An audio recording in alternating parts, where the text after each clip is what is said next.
Well, that's running in a vacuum. I got some other things I was doing here. I'll show you. So this unit has a service scheduled for a total cleaning. You can see the debris and the growth inside of it. So that needs to be addressed. But this took our morning, so another day.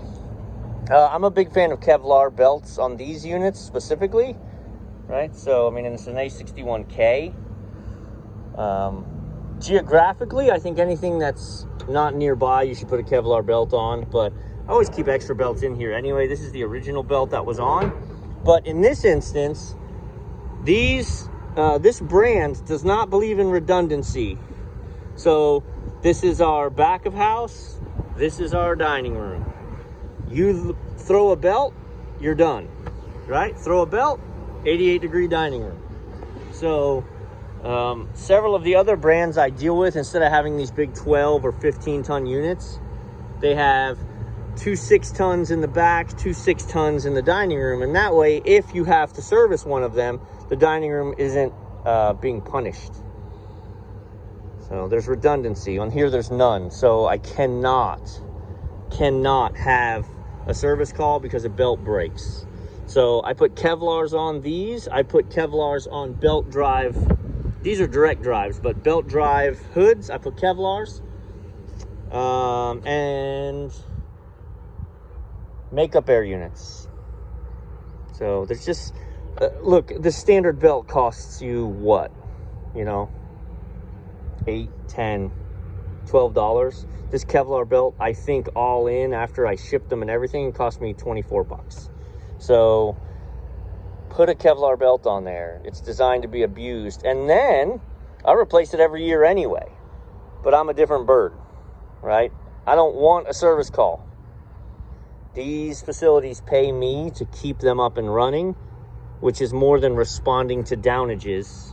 It's keeping them up and running. So, you know, $50 a year to guarantee we don't throw belts and have a, you know, $200 service call in the middle of a day that you're, you know, it's just, there's a lot of unquantifiable things. So one of those is downtime. So all that rambling to say, put a Kevlar belt on.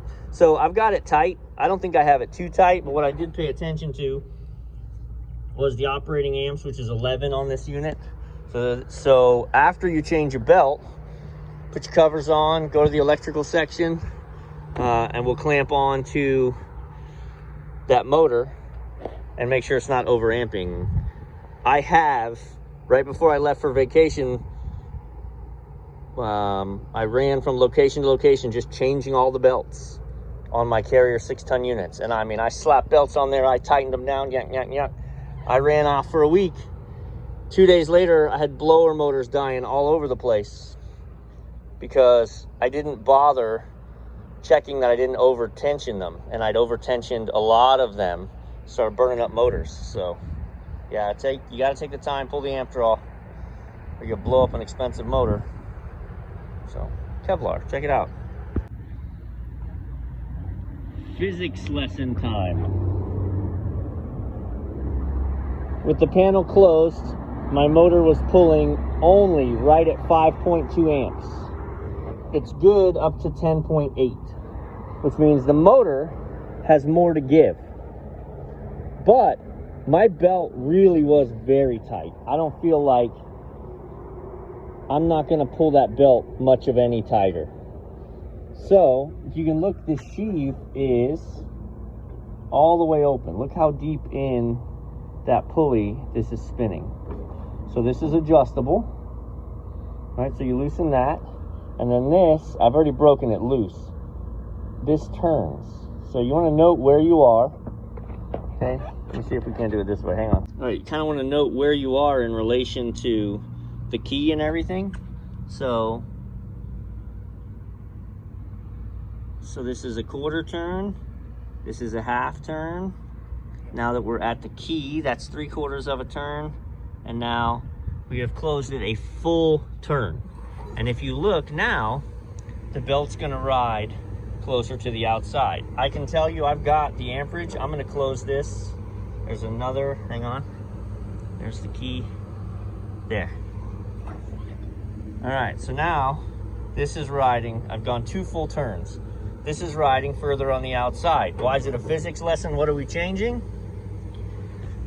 As this spins, rotations per minute doesn't change, but the speed does. Based on this point of the circle has to travel faster than this point of the circle, yet they do the same revolutions per minute.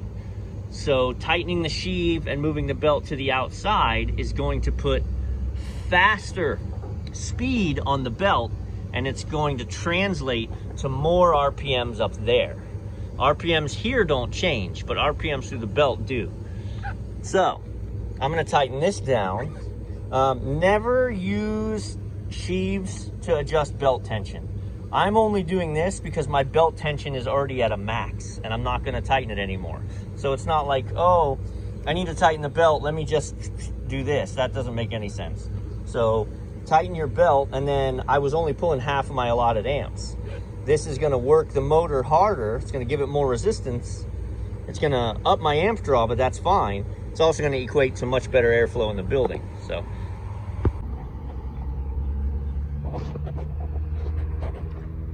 Put a level in there,